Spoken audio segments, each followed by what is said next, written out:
5-2 on the homestand, you finished 53 wins in the first half. You looked past you a ton, but when you reflect back, what are you most proud of? Yeah, I feel like I keep repeating myself, so I apologize, but it does feel like it's on repeat. But I'm proud of the guys of stepping up when we've had some injuries early on. I'm proud of the guys to figure out their roles and be okay with getting pinch hit or a different role in the bullpen or whatever we've given them. They've grabbed a hold of and attacked it, and it's been fun to watch them grow. It's fun to watch the young guys grow into real big leaguers and believing they're big leaguers, and then obviously a couple all-stars. I don't know, I just feel like there's a lot of belief in that clubhouse that we're ready to win, and they proved it. And 6 runs here today, speaking of attacking, what did you like about the way that they attacked with the plate?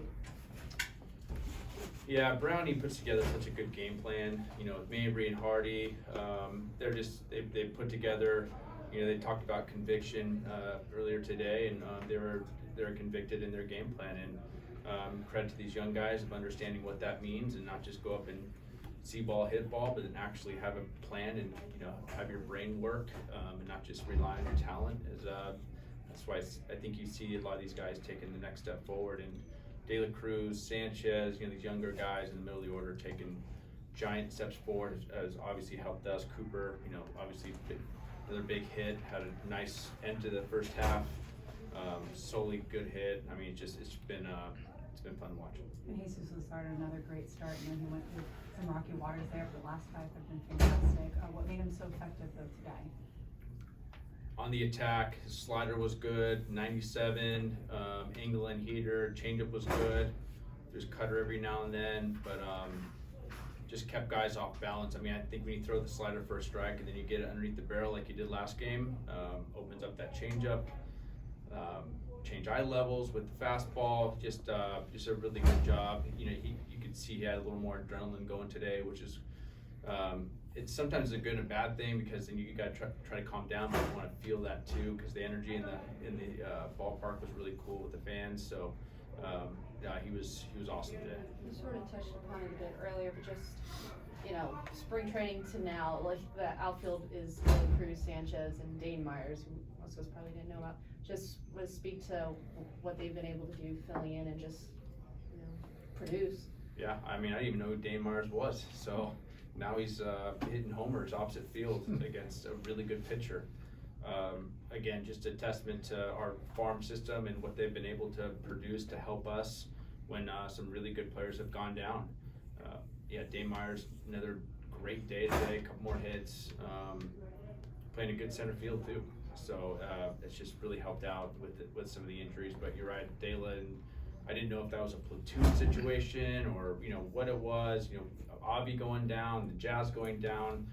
Injuries create opportunity, and are you ready for your opportunity when it comes? And they were ready, and just credit to their hard work and buy-in with the hitting guys, and it's just a combination of a few things. And again, just proud of how they work and come in every day like ready to get better, and they're excited to go in the cage and get better. They're excited to go with John Jay to get better, and so when you have that and you're excited to come to the ballpark every day, that creates like that fun culture. I know winning creates fun culture, I get that, but I think that started in spring training when we were getting our butt kicked. It didn't really matter. They were enjoying coming to the field. What are some of the most vital elements you see that have to happen for this to carry over, for this to keep going, especially now things are going to start to really heat up as you get closer and closer and face a lot of good teams that are in the same spot as you are? Yeah, I feel like every team's good in major leagues. I hear that all the time. I'm not excited to face any team. There's some good arms. Every time we look up, there's another guy throwing 98 miles an hour.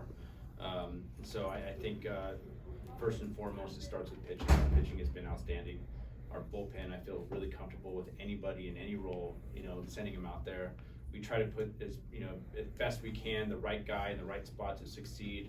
I feel like our pitching guys in the meetings we have, we try to find lanes where they're going to be the most successful, and the players have bought in on that. I haven't heard any complaints about their roles or I should be pitching this this role or this inning. Whatever, I've heard nothing. That's been, again, for a rookie manager to have none of that is pretty crazy. So I just it's really cool that my pitching group has covered me on that, and it's been great. So moving forward, it starts with pitching. That's it, pitching and defense, and we've gotten timely hits, and I feel like that will continue.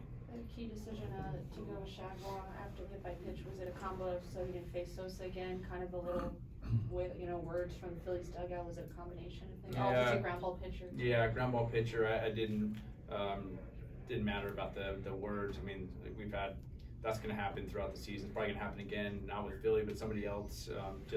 That's just when you have adrenaline pumping, and they're protecting their guys. So I understand what they were talking about, and we weren't gonna just sit there. So that's just how that goes. But I think the move was, Shaggy was gonna be ready for that spot no matter what. If Stott gets a hit or whatever, we liked that right hand kind of next couple guys. I know there was a lefty right after, but that's kind of where we're looking. With Gene Segura, a multi-out hit game today, had the RBI, just hitting the ball a lot better this past month. What differences have you been seeing from him now from, when he was struggling a little bit? Hits are falling. I mean, that's just the reality. I mean, he hit the ball hard. He hit the first pitch he hit for a line drive to Turner was 113 miles an hour out. It's just, this is the luck of what he had, the first kind of half of the season. I think the last week or so, since coming off the IL, that's kind of the Gene Segura you're going to see. He's not going to hit for 15 home runs, but he's going to hit. He's going to be tough at bat, and he's played, pretty good defense, and it's only going to get better because he's now comfortable there. So, I think he's going to be a really good more of a threat second half than maybe that first month or so of the season. You said last night that players are now coming to the ballpark, paraphrasing what you said, that they're with the idea that we're going to win. Did that happen at some point, or is that just a byproduct of winning, or when did you see that start taking place? I think that was the message from day one when I walked into the clubhouse, and with the staff I had around me, we're used to winning. Wherever we've been used to winning, and we have an idea what winning looks like, and that was going to be driven. Luckily, I had a lot of players that have won before also that know what winning looks like. When you add Yuli and Segura just getting to the playoffs last year, and Soler obviously a World Series MVP, and Wendell's been playoff tested, so they understand what that looks like too, and I think that was the message from day one, and it's just the little things, details, and when you have really good starting pitching, that's much easier, and that's what we've had. Thanks, good. Guys, you got it.